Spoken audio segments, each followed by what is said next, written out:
준비한 사진을 한 장 보여주시겠어요? 네. 여러분 혹시 창백한 푸른 점이라고 하는 이 사진을 보셨는지 모르겠어요. 이 창백한 푸른 점이라고 하는 이 사진인데, 이 창백한 푸른 점은 지구의 사진을 부르는 명칭이에요. 그래서 이 사진에 보면 저기 파란색 동그라미에 보이는 그 점 같은, 먼지 같은 반짝이는 점 하나가 있잖아요. 그게 바로 지구입니다. 이 사진은 1990년 2월 14일 보이저 1호가 촬영한 사진이에요. 촬영 당시 이 보이저 1호는 지구로부터 약 61억 킬로미터 떨어진 거리에 있었습니다. 당시 보이저 계획의 이 화상팀을 맡았고 또 천문학자였던 칼 세이건이라는 사람의 주도에 의해서 이 사진이 촬영되었어요. 이 사진을 보고 감명을 받은 세이건이요, 창백한 푸른 점이라고 하는 책을 저술하게 되었습니다. 그는요, 지구는 광활한 우주에 떠있는 보잘것없는 존재에 불과함을 사람들에게 가르쳐주고 싶었다라고 밝히면서 그의 책에서 다음과 같이 이렇게 이야기합니다. 이렇게 멀리 떨어져서 보면 지구는 특별해 보이지 않습니다. 하지만 우리 인류에게는 다릅니다. 저 점을 다시 생각해 보십시오. 저 점이 우리가 있는 이곳입니다. 저곳이 우리의 집이자 우리 자신입니다. 여러분이 사랑하는, 당신이 아는, 당신이 들어본, 그리고 세상에 존재했던 모든 사람들이 바로 저 작은 점 위에서 일생을 살았습니다. 우리의 모든 기쁨과 고통이 저 점 위에서 존재했고, 인류의 역사 속에 존재한 자신만만했던 수천 개의 종교와 이데올로기, 경제 체제가, 수렵과 채집을 했던 모든 사람들, 모든 영웅과 비겁자들이, 문명을 일으킨 사람들과 그런 문명을 파괴한 사람들, 왕과 미천한 농부들이, 사랑에 빠진 젊은 남녀들, 엄마와 아빠들, 그리고 꿈 많던 아이들이, 발명가와 탐험가, 윤리 도덕을 가르친 선생님과 부패한 정치인들이, 슈퍼스타나 위대한 영도자로 불리던 사람들이, 성자나 죄인들이 바로 모두 이곳 태양빛에 걸려있는 저 먼지 같은 작은 점 위에서 살았습니다. 여러분, 우리는 오늘로 앞서 말했듯이 하박국 네 번째 시간을 나누고 있어요. 하박국은 하나님 앞에 이해되지 않는 현실을 두고 질문했었습니다. 그리고 그런 하박국의 질문에 하나님이 분명히 응답을 하셨어요. 비록 그 응답이 하박국에게는 다 이해되지 않는 응답이었지만, 여러분, 그것은 그러나 분명 하나님의 응답이었습니다. 살아계신 하나님의 응답이었다는 거예요. 그 응답을 주신 하나님은 전능한 하나님이셨어요. 여러분, 우리도요, 하나님 앞에 무언가를 구할 때, 또 질문할 때, 그리고 하나님으로부터 응답을 얻었을 때 그 응답이라는 것이 우리의 마음에 썩 들지 않을 때가 있어요.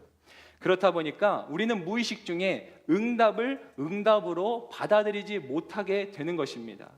마음에 들지 않는 응답은 우리가 응답이라고 여기지 않는 면들이 있다는 거예요. 여러분, 어렸을 때 부모님께 반찬 투정한다고 많이 야단 맞아본 분들이 계실 거예요. 본인이 먹고 싶어하는 반찬만 좋아하는 거죠.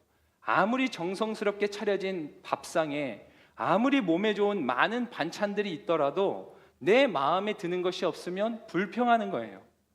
심지어 어느 때는요, 바로 조금 전까지 배고프다고 그렇게 떼를 쓰던 아이가 고소하고 맛있는 음식 냄새를 맡고서는 밥상으로 한 걸음에 달려가지만 막상 그 밥상에 놓여져 있는 반찬을 보고는 언제 그랬냐는 듯이 심통을 부릴 때가 있어요. 배고프다고 떼쓰던 아이가 눈앞에 있는 그 풍성한 밥상을 두고도 밥을 안 먹겠다고 떼를 쓰는 거예요. 그러면 부모님은 그런 아이를 보면서 이렇게들 얘기하시죠. 네가 아직 배가 덜 고프구나. 여러분, 하나님을 향한 우리의 태도도 마치 이와 같을 때가 있다는 거예요. 우리가 간구하고 찾던 것에 하나님이 분명히 응답을 하세요. 우리가 배고파할 때 어머니가, 할머니가 정성스러운 밥상을 차려주는 것처럼 우리가 간구하고 찾던 것에 대해서 하나님도 그렇게 응답하시고 반응하신다는 거예요. 그런데 정작 우리는 우리의 마음에 드는 응답이 아니라고 그 응답을 치부시 여기고 있지는 않냐라는 것이죠. 우리가 계속해서 내가 원하고 내 바램에만 초점을 둔 기도에만 몰두하고 있다면 우리는요, 하나님이 점점 더 야속하고 야박한 하나님으로밖에 느껴질 수가 없는 거예요. 느껴질 수밖에 없는 거예요. 그리고 우리의 현실은 점점 더 이해하기 힘든 미궁 속으로 빠져들어가는 것만 같을 거예요. 여러분, 왜 그렇습니까? 이것은 이미 정답을 두고 정해놓고 문제를 푸는 것과 같기 때문이라는 거죠. 이런 거예요. 자, 1 더하기 1이라고 하는 문제를 푸는데 내가 좋아하는 숫자는 3이에요. 1 더하기 1의 문제를 푸는데 3이라고 하는 정답을 설정을 딱 해놓고 문제를 풀어보세요. 아무리 그 문제를 이리 들여다보고 저리 들여다봐도 문제가 풀릴 리가 없어요. 오히려 그 문제를 풀면 풀려 할수록 더 짜증만 나기 시작하는 거예요. 이거 뭐 문제가 왜 이따위야? 왜 풀리지도 않는 문제를 내고 그래? 나중에는요, 그 문제를 낸 출제자를 원망하고 비난하는 상태가 될 수도 있는 거예요. 여러분, 문제의 정답은 응시자의 의도에 있는 게 아니라 출제자의 의도에 있다라고 하는 거죠. 응시자는 뭐예요? 그 출제자의 의도에 맞게 그 문제를 풀어갈 때 비로소 그 문제가 원하는 알맞은 정답에 이르게 된다라고 하는 거죠. 여러분, 하박국은 하나님의 응답을 듣고는 그 응답을 겸허하게 받아들입니다. 하박국은요, 하나님 앞에 자신의 뜻을 관철시키려고 하지 않았다는 거예요. 하나님의 섭리에 순응했어요. 비록 이해되지 않아요. 그리고 납득되지도 않습니다. 그 하나님의 응답이란 것을 내가 감당할 수 있을까 너무나 벅차게 보여요. 그런데 하박국은 그게 명백한 하나님의 뜻이었기에 거기에 순응했다라고 하는 거예요. 그리고 이게 그의 믿음이었어요. 여러분, 어떠세요? 삶에 많은 문제가 있죠. 여러분들 많은 어려움들이 있을 거예요. 사람 때문에 힘들고 내 주변 환경 때문에 힘이 들고 너무나 지쳐 계신 분들 분명히 계실 거예요. 막막한 현실도 두렵고 보장되지 않는 내 미래가 너무 불투명해서 힘들고 괴로운 분들이 계실 거예요. 지금 여러분들이 있는 그 자리가 내게 맞지 않는 옷 같아서 너무나 힘들고 괴로운 분들 계실 거예요. 도망치고 싶죠. 누가 와서 내게 와가지고 괜찮아 라고 한마디만 툭 내던져도 금세 눈물이 왈칵 쏟아질 것 같은 분들이 이 자리에 왜 없겠습니까?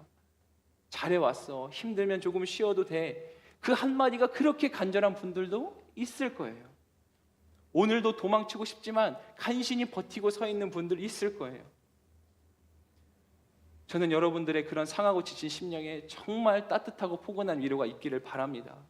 그런데 여러분, 그 위로가 여전히 사람의 위로라면, 여전히 세상으로부터 오는 위로라면 우리는 언젠가는 다시금 필연히 지금 겪고 있는 그 쓸쓸함과 외로움을, 그리고 지금 느끼고 있는 그 절망과 낙심을 다시 또 마주하게 돼야 되는 상황이 올 수밖에 없다는 거예요.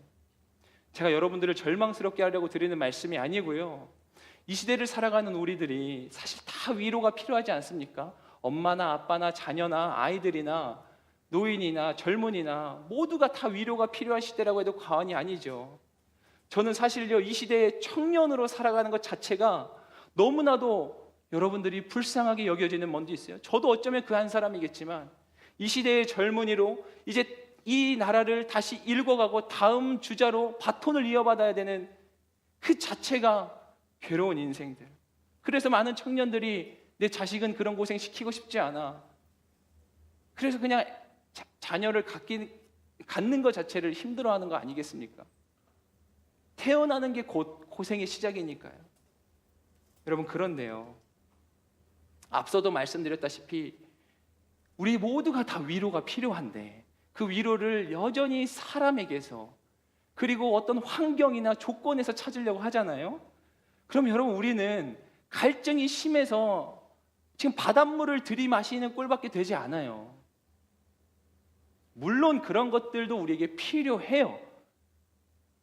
그런데 거기서만 멈춰 있고 그냥 그 위로에만 만족해가지고 거기서 끝나버리면 여러분, 우리 안에는 채워지지 않는 공허함과 쓸쓸함이 있다는 거예요. 여러분, 하나님이 세상을 만드실 때 다 말씀으로 만드셨는데 사람만 친히 하나님이 만드셨어요. 성경이 그걸 뭐라고 또 덧붙여 말하냐면, 사람을 만드실 때 하나님이 하나님의 형상대로 만들었다라고 표현해요. 여러분, 장갑 있죠? 손에 끼는 장갑. 장갑은 무슨 형상으로 만든 거죠? 손의 형상이에요. 그럼 그 장갑 속에 뭐가 들어가야 장갑이 꽉 차죠? 당연히 손이에요. 똑같습니다. 하나님의 형상대로 만들어진 우리이기 때문에 그런 우리 형상 안에, 하나님의 형상인 우리 안에 하나님이 아니라 다른 것들로 들어 채우려고 하면은 안 채워지는 부분이 있는 거예요. 여러분, 장갑 갖다가 아무리 뭐 들어간다고 팔꿈치를 껴보세요, 귀를 껴보세요, 뭐 머리에 써보세요. 어떻게든 기적처럼 들어갈지 몰라도 안 채워지는 영역이 있어요. 손의 형상을 따라 만들어진 장갑은 손이 끼워질 때 정확하게 빈틈없이 채워지는 거예요. 그게 하나님의 형상대로 지음받은 우리의 존재의 원리인 거예요. 여러분, 우리에겐 진짜 생수가 필요하죠. 생명수가 필요해요. 갈증이 심하다고 바닷물이 아무리 많아도 소용없어요. 진짜 생수 한 모금이 더 필요한 거예요. 그 생명수가 성경은 뭐라고 얘기해요? 예수 그리스도다. 그래서 우리에게는 오늘도 그 우리의 생수 대신 예수 그리스도 앞에 나아가는 일이 너무나도 중요하고, 그래서 여러분들 오늘 이 예배 자리에 너무나 잘 오신 거예요. 지금 이 시간에 오늘 날 너무 좋았잖아요. 밖에 나가서 근사한 곳에 가서 맛있는 음식 먹으면서 내가 좋아하는 사람들과 함께 수다 떨면서 그렇게 음식을 먹어도 우리 안에 힐링이란 것이 일어나는 것 같을 수 있어요. 제가 뭐 그런 걸 절대 하지 말라는 건 아니지만, 그런 모든 선택지가 여전히 많이 있음에도 불구하고 오늘 이 예배 자리로 나온 여러분들이 진짜 그 형상의 모든 걸 꽉 채워넣기 위해서 나온 분들이라는 것입니다. 여러분, 우리가 오늘도 그리스도 앞에 서는 일이 너무나 절실해요. 여러분, 힘들고 위로가 필요하니까 우리는 더 주님 앞에 서야 되는 거예요. 힘드니까 더 기도하셔야 되는 거죠. 물론 여러분들 가운데 많은 분들이 간절히 기도하고 계신 줄로 알아요. 그런데 혹시라도 지금 내 삶이 너무 힘든데 누굴 만나면 나 힘들다는 이야기 지금 당장 한 보따리 쏟아낼 수 있을 것 같은데, 그런데도요 여전히 기도의 자리에 서지 못하는 분들 혹시 없으세요? 혹시 우리들 가운데는 여전히 세상에서 유명한 강사의 강의나 유행가 노랫말 속에서 나오는 그 가사 몇 마디로 위로를 얻으려는 분들 계시진 않나요? 힘들다고 그렇게 습관처럼 늘 말하지만, 아니 그거 진짜 맞는 말이지만 정작 바쁘다는 이유로, 힘들다는 이유로, 어렵다는 이유로 아직도 그 기도를 내일의 숙제처럼 미뤄두고 계신 분 있으세요? 여러분, 이 기도는요 우리에게 매일의 호흡이고 양식이에요. 여러분, 호흡을 잠깐은 멈출 수 있을지 몰라요. 폐활량이 좋은 분들은 더 오래도록 또 멈출 수 있겠죠. 그런데요, 그 누구도 하루 동안 24시간 호흡을 참아낼 수 있는 사람은 아무도 없어요. 그러면 죽어요. 여러분, 우리는 다이어트를 하기 위해서라도 음식을 절제해요. 한 끼 두 끼는 걸을 수 있어요. 아니 심지어 며칠을 물 한 모금 마시지 않고도 살 수도 있을 거예요. 그런데요, 누구도 수개월, 아니 수일조차 물 한 모금 없이 살아내는 것은 불가능한 일이에요. 여러분, 우리는요 위로가 필요하기 때문에 더 기도해야 되는 사람들이에요. 살기 위해서 기도하고요, 내가 죽지 않고 살려면 더 그래서 기도해야 돼요. 여러분들 잘 아실 거라고 생각해요. 기독교의 세계관에서 죽음이란 걸 말할 때는 지금 우리 눈에 보이는 이 육신의 죽음만을 말하지 않아요. 우리가 육신은 살아있는 모양일 수 있어도 이렇게 생명력을 가지고 살아가는 것 같을지 몰라도 그 내면의 영혼이 사망에 매여 있는 사람들이 있어요. 그게 우리 기독교가 갖고 있는 세계관이에요. 단지 육신에 보이는 이 몸이, 육체가 죽는 건 죽음만을 말하지 않아요. 육신은 살아있는데 영적으로는 죽은 것이나 다름없는 인생을 살아가는 사람들이 있다는 거예요. 디모데전서 5장 6절을 개역개정 버전으로 이렇게 기록되어 있는데 보시겠어요? 향락을 좋아하는 자는 살았으나 죽었느니라. 살아있는데요 죽은 사람과 다를 게 없다는 거예요. 저는 오늘 이 시간 간절한 마음으로 여러분들을 축복하고 싶어요. 여러분들 모두가 살아있으나 죽은 자가 아니라, 비록 현실은 고통의 한복판에 있을지라도 그 고통 속에서도 진짜 살아있는 자, 생명을 소유한 자이기를 주님의 이름으로 축복합니다. 아멘. 여러분, 로마서 8장 10절 말씀에 보니까요, 그러나 그리스도가 여러분 안에 계시다면 몸은 죄로 인해 죽으나 영은 의로 인해 살아 있습니다. 크게 아멘 할까요? 아멘.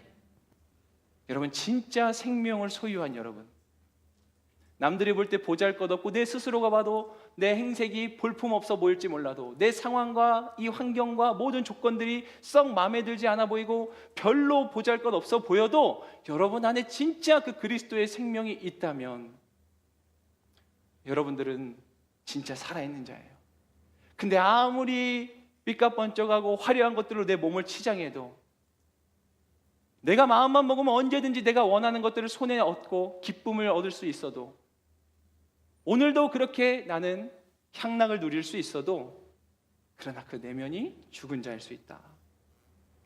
의인은 믿음으로 말미암아 살리라 그렇게 말씀하는 하나님 앞에 하박국은 이제 그런 하나님의 응답을 받고는 기도의 고백을 드리는 거예요. 이제 두 번의 질문과 하나님의 응답이 끝이 났고 오늘 3장부터는 하박국의 기도의 고백이에요. 특별히 그 기도의 핵심이 요약되어 있는 것이 바로 오늘 본문 2절 말씀인데 우리 함께 2절 말씀을 다시 한 번 더 읽겠습니다. 2절 말씀입니다. 시작. 오 여호와여, 나는 주의 명성을 듣고 두려웠습니다. 오 여호와여, 주께서 하신 일이 이 시대에 다시 새롭게 하셔서 이 시대에 알려지게 하소서. 진노 가운데서도 자비를 기억하소서. 아멘. 여러분 하박국 선지자는 이 본문에서 통해 볼 때 크게 세 가지를 하나님 앞에 기도하고 있는 거예요. 그 첫 번째가 뭐냐면 생명을 위해서 기도했고, 두 번째가 이해를 위해서 기도했고, 세 번째가 자비를 위해서 기도했다는 거예요. 하나님 다시 새롭게 하셔서, 이게 이전 성경 개역개정에는 부흥이라고 말하는데 부흥은 생명을 누리는 걸 말하거든요. 제가 앞서 말했던 부흥은 겉모양이 화려해지는 게 아니에요. 사람이 많아지고 뭔가 우리의 삶이 뭔가 질적 양적으로 향상되고 우리의 내면에 진짜 다시 생명을 얻는 거예요. 이 성경이 말하는 생명. 그래서 그 생명을 위해서 기도해요. 두 번째는 이해, 뭐냐면 하나님의 뜻이 이 시대에 알려지게 해달라고. 지난주에 우리 나눴던 말씀 기억해요? 우리가 기도할 무엇보다 중요한 기도는 내가 하나님 알기 원한다고. 내가 아는 만큼 믿을 수 있다면 나 하나님 더 알고 싶다고. 그래서 그 이해를 위해서 기도하고, 마지막 세 번째는 하나님 자비를 기억하소서. 하나님은 놀라운 은혜와 자비의 하나님이시잖아요. 그래서 하박국이 하나님의 뜻이 너무나 무섭고 또 그 하나님의 진노가 너무나 두려우니까 하나님은 그 은혜와 자비의 하나님 아닙니까 하면서 하박국이 세 번째로 이 자비를 구하는 거예요. 여러분, 우리는 지난 몇 주간 하박국의 모습을 살펴봤어요. 처음에는 그가 낙심 속에서 하나님 앞에 나아갔던 모습을 우리는 기억하죠. 왜 하나님은 유다의 죄악을 그냥 두고 보고 계십니까? 그가 낙심해 있었어요. 그런데 하나님이 응답하십니다. 결코 그렇지 않다. 내가 일하고 있고 또 반드시 일할 것이다. 그 끝이 있다. 그리고 나니까요, 하박국이 또 한 번 하나님의 그런 방법에 대해서 의문을 갖는 거예요. 하나님, 아니 어떻게 저 악한 바벨론을 통해서 하나님이 일하신다는 거예요? 이거는 말이 되지 않잖아요. 하박국이 이해되지 않는다고 성토하는 거예요. 그때 하나님이 응답하세요. 나는 모든 걸 알고 있고 불꽃 같은 눈동자로 지켜보고 있다. 바벨론 그들의 죄악을 나는 반드시 심판할 거다. 여러분, 이건 명백한 하나님의 섭리였어요. 한번 따라해 보실래요? 섭리. 여러분, 섭리라는 말이 무엇이냐면 이게 기독교적 용어일 수 있는데 하나님의 목적을 이루기 위한 그분의 계획과 인도하심을 말해요. 한번 따라해 보실래요? 하나님의 목적을 이루기 위한 그분의 계획과 인도하심. 그러니까 하나님의 목적을 이루기 위한 하나님의 뜻, 이게 하나님의 섭리라고 말하는 거예요. 여러분, 하박국 자신은 이해가 안 될지라도 하박국은 이 하나님의 섭리를 끌어안았어요. 여러분, 이해되지 않지만 그럼에도 하나님의 섭리이니까, 하나님의 섭리이기 때문에 끌어안는 것, 이걸 다른 단어로 표현하면 직면이라고도 말할 수 있고 용기라고도 말할 수 있을 거예요. 여러분, 문제 앞에 서 있는 우리에게 믿음이, 오늘도 우리의 심령을 향해 외치는 것은 이런 거예요. 너희가 믿음이 있다면 문제 앞에 직면하고 용기를 가지고 서라. 두려워 말라, 놀라지 말라. 너희의 믿음이 세상을 이긴 믿음이다. 여러분, 우리의 본능은요, 두려움 앞에서 회피하고 싶은 게 사실 인간의 본능이에요. 문제가 있으면 그 문제 앞에서 달아나고 싶어지는 거예요. 힘들고 벅차면 돌파하기 위해서 고민하고 씨름하는 것보다는 다른 길을 찾으려고 해요. 더더욱이나 절대 진리의 가치가 희미해져가는 이 시대 아닙니까? 그 현상이 더 날로 더 거세져 가요. 제가 어제 예배를 드리다가 이상준 목사님의 말씀을 듣는데 목사님이 그런 얘기를 해주셨어요. 한 사람이 대학교에 가가지고 40대 백인 남성이 그 대학생들을 붙잡고서 내가 지금 10대 중국 소녀라고 말하면 당신은 믿겠습니까? 그 사람이 뭐라고 대답해요? 당신이 그렇게 느낀다면 그런 거겠죠. 아니죠. 아닌 거죠.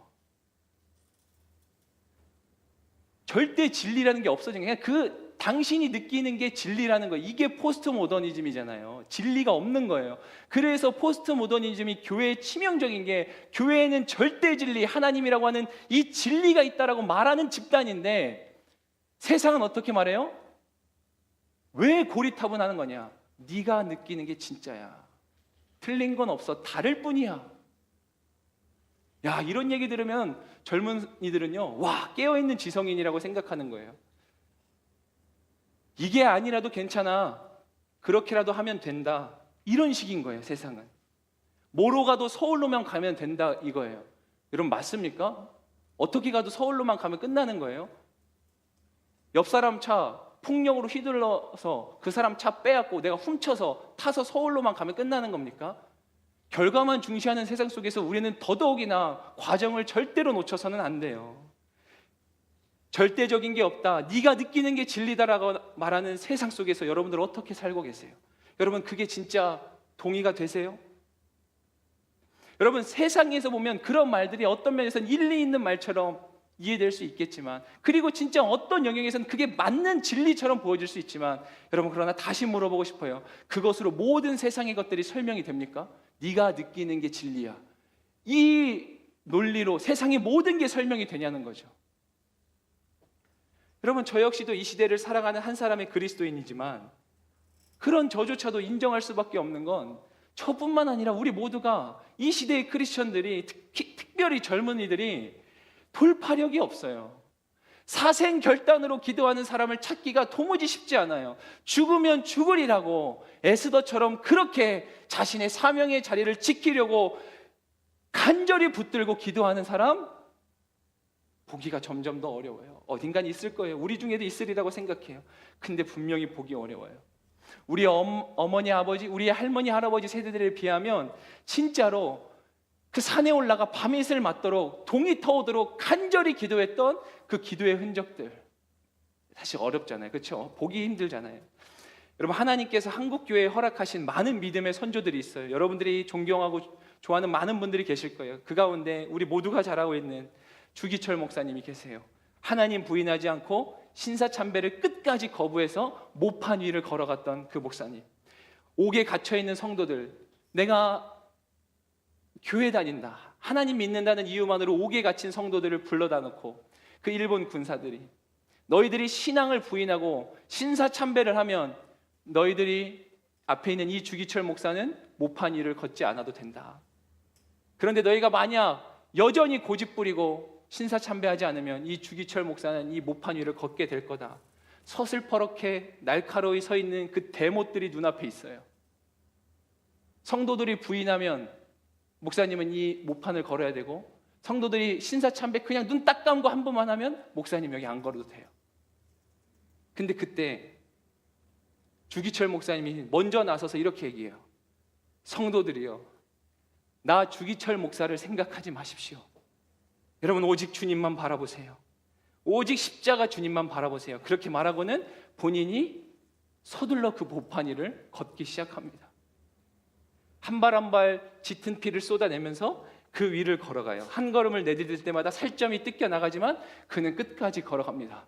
성도들이 행여나 연약함 속에 부인할세라 목사님은 그 모판 위를 뚜벅뚜벅 걸어가요.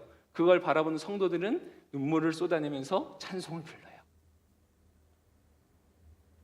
저 높은 곳을 향하여 날마다 나아갑니다. 내 뜻과 정성 모아서 날마다 기도합니다. 내 주여 내 맘 붙드사 그곳에 있게 하소서.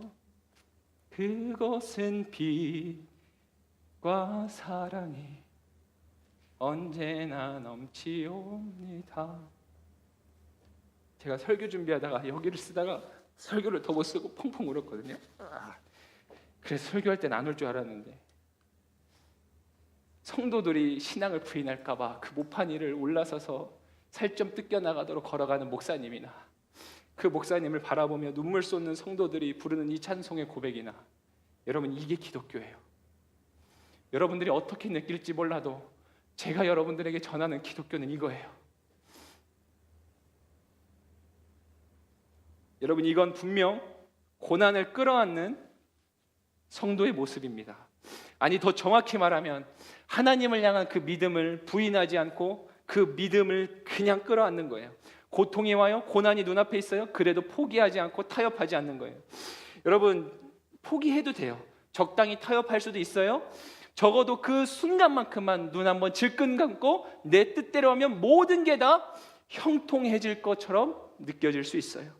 그런데 많은 신앙의 선조들과 하나님의 사람들은 그 믿음 때문에, 그 믿음이란 것 때문에 현실의 고난을 기꺼이 끌어안았어요. 그 아픔을, 여러분, 상상이나 되나요? 모판 위를 걷는 게 상상되세요? 그 아픔을 끌어안았어요. 왜요? 그게 하나님 뜻이니까, 그게 하나님의 섭리니까. 여러분, 어쩌면 우리의 신앙이 예수 그리스도를 생각할 만큼 그만큼의 깜냥이 안 되는 건지도 모르겠어요. 우리가 많이 노래 부르죠? 예수님 닮기 원한다, 내가 주와 같이 되기를 원한다. 그런데 어쩌면 우리의 신앙은 정작 예수님을 언급하기에는 아직 한참이나 깜냥이 모자란 거예요. 우리는 그 예수님을 닮고자 하는 분들의 신앙에도 어쩌면 한참 부족한 것이 아닐까. 여러분, 여러분들은 여러분들의 인생을 향한 하나님의 섭리를 알고 계세요? 하나님이 여러분들 향해 어떠한 목적을 갖고 계신다는 걸 여러분 스스로가 확신하고 계신가요? 어쩌면 여러분들 가운데 고난의 한복판에서 신음하고 있는 분들도 계실 텐데, 그러한 여러분들에게도 물어보고 싶어요. 여러분, 그 고난이 하나님의 섭리라고 하는 생각은 해보신 적 있으셨어요? 여러분들이 알고 계시다면 정말 다행이에요. 그건 매우 큰 산을 넘은 것과 같아요. 저는요, 많은 크리스천들이 하나님의 섭리를 모른다고 생각하지 않아요. 몰라서 문제가 아니고요, 아는데 그게 받아들여지지 않는 게 문제인 거예요. 그 섭리를 끌어안을 수 없는 것이 그만큼 우리 안에 그 근력이 없는 게 문제일지 몰라요. 왜 근력이 없어요? 왜 믿음의 근력이 없어요? 기도가 없으니까. 그 섭리를 끌어안는 기도가 없으니까 하나님의 섭리인 걸 안아도 끌어안을 수가 없는 거예요. 여러분, 내가 아무리 우리 아들이 사랑스럽고 이 아이를 번쩍번쩍 들어안고 끌어안고 싶어도 제가 아무런 운동도 안 해서 손에 근력이 하나 없으면 내가 이 아이를 안아줘야 된다는 걸 알면서도 안아줄 수 없어요. 여러분, 하나님이 말씀하세요. 예레미야 29장 11절 말씀에 여호와의 말이다. 내가 너희를 위해 갖고 있는 계획들을 내가 알고 있으니 그것은 평안을 위한 계획이지 재앙을 위한 것이 아니며 너희에게 미래와 소망을 주기 위한 것이다. 믿으시는 분들은 크게 아멘 할까요? 아멘. 이 말씀에 보면 내가 너희를 위해 갖고 있는 계획이라고 하는 표현 보셨어요? 그게 섭리라고 하는 거예요. 하나님이 저와 여러분 각 사람을 향해 갖고 있는 계획이 있어요. 그게 섭리예요.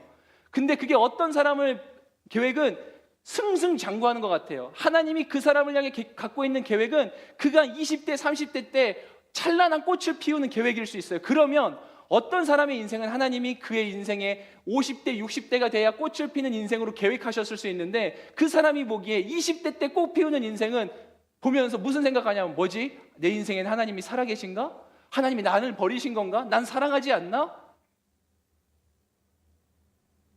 그렇게 생각하는 게 우리들 마음 아니냐는 거예요. 여러분, 지금 이 순간이 조금 괴롭고 어려워도 우리는 이 하나님의 섭리를 끌어안아야 돼요. 이 섭리를 온전히 깨닫고 깨달을 뿐만 아니라 끌어안아야 되는데, 이걸 끌어안으려면 기도밖에 없어요. 기도가 절대적이에요. 기도하지 않고는 불가능합니다. 여러분, 하박국은 지금 그 기도를 하나님 앞에 드리고 있는 거예요. 여러분, 어쩌면 우리와 같은 모습으로 시작됐던 하박국의 모습이었어요. 낙심했고 의문을 가졌던 모습. 그런데 지금 이러한 기도를 드리고 있는 하박국의 모습은 우리가 어떻게 믿음으로 살아가야 되는지를 보여주는 청사진이라고 볼 수 있어요. 자, 낙심으로 시작했고 의문을 가지고 인생의 의문을 품었던 모습은 우리나 하박국이나 똑같아요. 근데 계속 그렇게 끝나는 게 아니고 그 의문이 풀려야만 직성이 풀리는 게 그게 우리가 나아가야 될 방향이 아니고, 하박국은 어떻게 하냐면 비록 낙심과 의문에서 시작했지만 그는 섭리를 끌어안는 기도로 나아갔다. 이게 우리가 가야 될 믿음의 걸음이라는 거예요. 여러분, 작년에 해외에서 있었던 작은 이슈가 있었어요. 이 어미 고슴도치가 새끼를 낳자마자 죽게 되어서 그만 졸지에 이 새끼 고슴도치 4마리가 어려움에 처하게 된 거예요. 엄마가 죽었으니까요. 그래서 이것을 본 주인이 불쌍히 여기던 찰나에 마침 키우던 고양이가 떠올랐어요. 그래서 고양이 곁에 이 새끼 고슴도치 4마리를 조심히 내려놓습니다. 고양이 역시도 얼마 전에 새끼 고양이를 낳았기 때문에 이 어미 고양이가 자칫 굉장히 예민해져 있을 수 있는 상태였어요. 그래서 굉장히 조심스럽고 염려하는 마음으로 주인이 이 새끼 고슴도치를 고양이 곁에 내려놓는데요, 놀라운 일이 벌어진 거예요. 이 어미 고양이가 이 새끼 고슴도치를 따뜻하게 품어주는 거예요. 심지어 이 새끼 고슴도치들이 자기 엄마인 줄 알고 어미 고양이 품으로 파고들어요. 어미 고양이는 또 그런 새끼 고슴도치들에게 자신의 젖을 물리기 시작합니다. 새끼 고슴도치가요, 고양이의 품을 파고들고 심지어 젖을 물 때마다 이 고양이는 고통스러운 거예요. 가시에 찔리기도 하고 불편한 거예요. 아픈 거예요. 근데 고양이가 표정을 찡그릴지라도 계속 새끼 고슴도치를 품어줘요. 여러분, 문득 설교를 준비하는데 이 내용을 알게 되고 무릎을 치게 됐어요. 이거야. 아파도 품는 거야. 그래, 아프더라도 끌어안는 거지. 이게 사랑이지. 사랑하면 그렇게 할 수 있지. 이게 사랑이야. 사랑이 우리를 그렇게 만들지. 여러분, 동물들도 모성애라고 하는 강력한 사랑의 힘이 모티브가 되니까요, 가시에 찔리더라도 끌어안아요. 하물며 하나님의 형상대로 지음받은, 그래서 하나님과 우리 사이에는 오로지 사랑으로밖에 설명될 수 없는 우리에게 하나님과의 사이에서 이 사랑만 남는다면, 여러분, 우리도 때로는 고통스러운 그 섭리를 끌어안을 수 있지 않겠습니까? 내가 하나님 진짜 사랑한다면 말입니다. 여러분, 하나님을 이용하려고 하면 고통을 끌어안기 힘들어요. 하나님 때문에 덕 좀 보고 하나님을 내 인생을 팔자를 펴게 해줄 수단으로 생각하잖아요. 여러분, 죽었다 깨어나도 이 섭리를 절대 끌어안지 못합니다. 여러분, 하나님을 사랑해야 돼요. 하나님을 진짜 사랑해야 돼요. 하나님을 사랑하면 그분의 어떤 섭리라도 끌어안아지는 거예요. 비록 눈물 흘리지만 어떻게 우리의 인생이 매일 룰루랄라이겠어요? 그리스도인들이라고 어떻게 매일 룰루랄라 해피할 수 있겠어요? 때로는 하나님의 섭리의 길을 걷는 그 길이 눈물로 얼룩져 있을 수도 있어요. 주기철 목사님과 성도님들이 그 눈물을 펑펑 쏟으며 불렀던 찬송의 고백과 같을 수 있다는 거예요. 그런데 하나님을 진짜 사랑하잖아요? 그러면 그 섭리도 끌어안아요. 그게 사랑하는 대상에 대한 신뢰이고 믿음이라는 거죠. 여러분, 사랑 안에는 절대적인 신뢰가 생겨납니다. 사랑 안에서 흔들리지 않는 믿음이 세워지는 거예요. 제가 앞서서 여러분들에게 제가 언젠가부터 사랑한다는 말 정말 조심해야겠다라고 하는 게 이런 거예요. 사랑하면 끌어안을 수 있는 거예요. 내가 질문해요. 나는 지금 저 청년을, 저 영혼을 끌어안고 있는가? 어느 때는 진짜 끌어안아요. 너무 아픈데 끌어안습니다. 근데 그 사람이 계속 벗어나려고 할 때가 있어요. 내가 끌어안으려고 하는 근력보다 그 사람이 벗어나려고 하는 힘이 세면은 나는 어떤 수를 써도 붙잡을 수가 없어요. 그러면 내 자신에 대한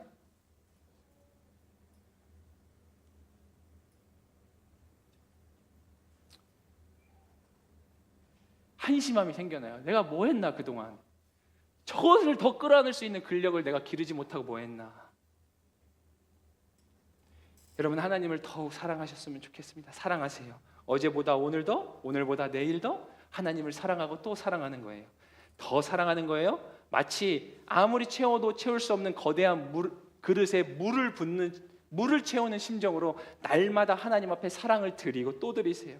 그런가 하면 끝으로 하박국이 이러한 기도를 드릴 수 있었던 게 오늘 본문 2절 그 앞서서 이렇게 고백하고 있는데, 하박국이 말하는 거예요. 주의 명성을 듣고 두려웠기 때문이다. 두려웠다는 거예요. 공포를 느꼈다는 거예요. 이게 하나님 앞에 하박국이 가졌던 심정이었어요. 두려웠다. 근데 여러분, 이거는 공포라고 하는 감정이라기보다 경외감이에요. 이거는 분명 단순한 공포와 달라요. 이 경외감이라고 하는 심정에는 존경심이 있고 공경심이 있는 거예요. 여러분, 공포는 모르기 때문에 무서운 거예요. 그게 공포예요. 어디서 튀어나올지 몰라요. 앞으로 어떤 일이 벌어질지 몰라요. 그래서 두려운 게 공포라면 경외는 달라요. 너무나 잘 알아서 갖는 감정이에요. 하나님이 어떤 분인지 너무나 잘 알기 때문에 내가 감히 다다를 수 없는 높고 존귀롭고 영화로운 그분이 하나님이시기 때문에 그래서 두려운 거예요. 하나님 앞에 나의 인생이 아까 보신 사진처럼 얼마나 한낱 티끌과 같을 뿐인지 알겠기 때문에 그 크고 위대한 하나님이 두려워지는 거예요. 그게 경외감이에요. 하나님 그분이 얼마나 위대한 분인지 경외감이 생기는 거예요. How great is our God. 그분이 얼마나 위대한가.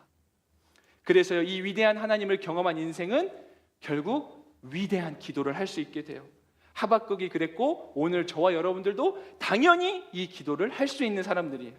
하박국이 도무지 이해되지 않지만 그럼에도 하나님의 섭리를 담대하게 끌어안고 기도할 수 있었던 건 그가 하나님을 너무나 잘 알았기 때문이다.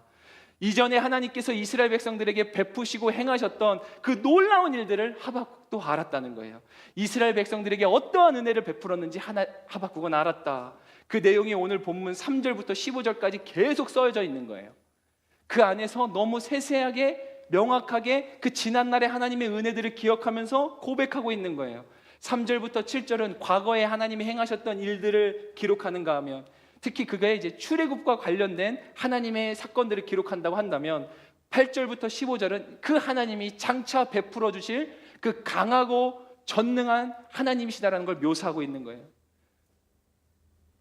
여러분들에게 친절하게 제가 이걸 이렇게 요약해 왔습니다. 그 내용들을 이렇게 볼 수 있어요. 이걸 보고 우리 같이 기도합시다. 하나님은 자신의 불쌍한 백성들을 위해 친히 오는 분이다. 온 우주에 찬송이 가득하게 하는 영광스러운 분이다. 떠오르는 태양처럼 빛나는 광채를 발하는 분이다. 그분은 권능이 넘치며 강력한 분이다. 그분은 모든 질병을 다스리는 분이다. 모든 나라와 역사를 다스리고 주관하는 분이다. 죄에 대하여 진노하시며 심판하시고 혼돈을 다스리는 분이다. 해와 달, 자연 만물을 다스리는 분이다. 우리의 대적으로부터 우리를 지켜주시고 구해주시고 기름 부음 받은 자를 지키시는 분이시다. 우리 크게 아멘 할까요? 아멘. 여러분, 이제 말씀을 정리합니다. 여러분, 말씀 시작하면서 처음에 보셨던 창백한 푸른 점 사진 다시 한번 머릿속에 떠올려 보실래요? 우리는 오늘도 그 티끌 같은 세상 안에서 아등바등 살아가고 있어요. 우리가 오늘도 그토록 씨름하고 있는 그 문제는 실상 영원한 하나님 나라의 관점으로 보면 너무 작고 작아서 보이지도 않는 것일지 몰라요. 우리가 영원을 살기 위해서 도무지 아무런 문제가 되지 않는 그것을 가지고 우리는 오늘도 꾸역꾸역 씨름하고 있는지도 몰라요. 여러분, 바울을 비롯해서 위대한 믿음의 선주들이 그 영원을 꿈꾸며 그 영원한 하나님 나라를 꿈꾸고 바라보면서 그들은 심지어 뭐라고 고백하냐면 내 생명조차도 귀한 것으로 여기지 않다. 이 문제를 문제로 여기는 것 정도가 문제도 아니지, 이 정도 차원이 아니라 내가 갖고 있는 생명도 귀한 것으로 여기지 않는다. 얼마나 많은 사람들이, 얼마나 많은 순교자들이 기독교 역사 수천 년 이래로 그렇게 살아왔습니까? 여러분, 이게 단순한 종교가 갖고 있는 겁니까? 아니, 어떤 것에 홀리고 미쳐 있으면 수천 명, 수만 명의 사람들이 그렇게 살 수 있냐는 거예요. 여러분, 하나님 진짜 살아계세요. 하나님 진짜 살아계십니다. 아직 마음에 진짜 믿음이 없는 분들, 아니 믿음은 있으나 너무나 연약해서 자주 넘어지는 분들, 여러분 다시 한번 말씀드려요. 하나님 진짜 살아계십니다. 수많은 사람들이 내 생명조차 귀한 게 여기지 않습니다라고 말할 만큼 하나님 진짜 살아계신 분이에요. 여러분, 근데 안심하세요. 하나님이 지금 우리에게 너 당장 목숨 바쳐라 그렇게 하지 않아요. 그런데 하나님이요, 지금 그 문제 안에 여전히 갇혀있는 우리를 보면서 하나님 안타까워한다니까요. 여러분, 우리의 감각과 관점을 끌어안지 말고 세상과 현실을 끌어안지 말고 하나님의 섭리를 끌어안기를 주님의 이름으로 축복합니다. 그때 우리도 하박국 선지자처럼 이렇게 기도할 수 있을 거예요. 마지막 16절 말씀 같이 크게 읽고 찬양하겠습니다. 시작. 그 소리를 듣고 내 뱃속이 뒤틀립니다. 그 소리에 내 입술이 떨립니다. 내 뼈가 썩어 들어가고 내 다리가 후들거립니다. 그러나 나는 우리를 침략하려고 오는 백성들에게 닥칠 재앙의 날을 조용히 기다릴 것입니다. 크게 아멘 하겠습니다. 아멘. 여러분, 이게 하나님의 섭리를 끌어안는 위대한 믿음의 기도이다. 우리 이 시간에 함께 찬양할 때 마음에 감동이 있는 분들은 자리에서 일어나서 그 위대한 하나님을 우리 함께 찬양하며 나아가면 좋겠습니다. 함께 찬양합시다. 빛나는 왕의 왕, 영광의 주님, 영광의 주님, 온 땅 기뻐하라, 온 땅 기뻐하라. 광채에 옷 입고 어두운 물리쳐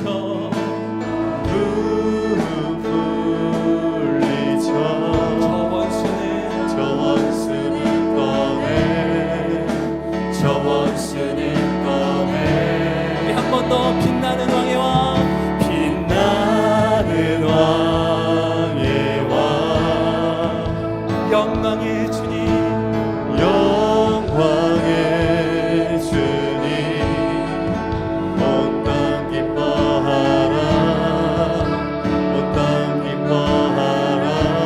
광채에 옷 입고, 광채에 옷 입고 어둠을 물리치신 주님, 어둠은 물리쳐 저 원수는 떠내, 저 원수는 떠내. 우리 함께 선포합니다. 위대하신 주 찬양의 위대하신 주 모두 알게 되리라. 위대하신 주,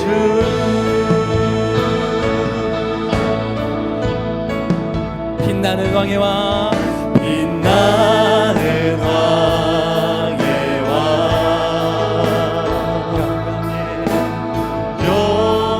영광의 주님, 온 땅 기뻐하라, 온 땅 기뻐하라. 광채에 옷 입고, 광채에 옷 입고 어두운 물리쳐 저 원수는 떠내. 우리 이번에 2절 가사로 이렇게 고백할까요? 영원한 주의 주, 영원한 주. 여러분, 정말 믿음으로 고백할 수 있어야 됩니다. 시간의 주, 우리 하나님 그런 분이세요. 알파와 오메가. 이 고백의 뜻은 하나님이 처음이고 끝이 되신다는 거예요. 삼위의 하나님, 삼위의 하나님, 아바 성령, 예수. 그분은 사자와 어린 양, 우리 전심으로 고백하겠습니다. 위대하신 주,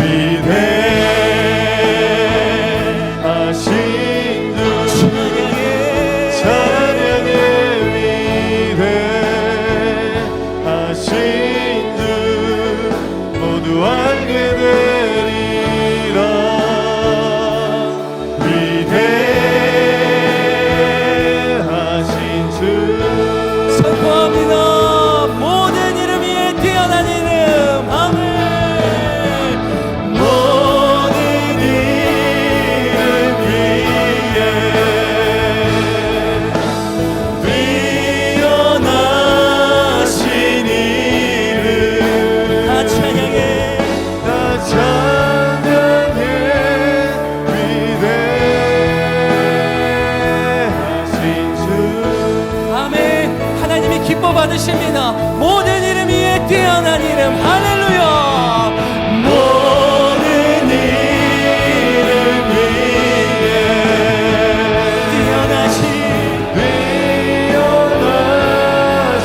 목소리로 위대하신 주님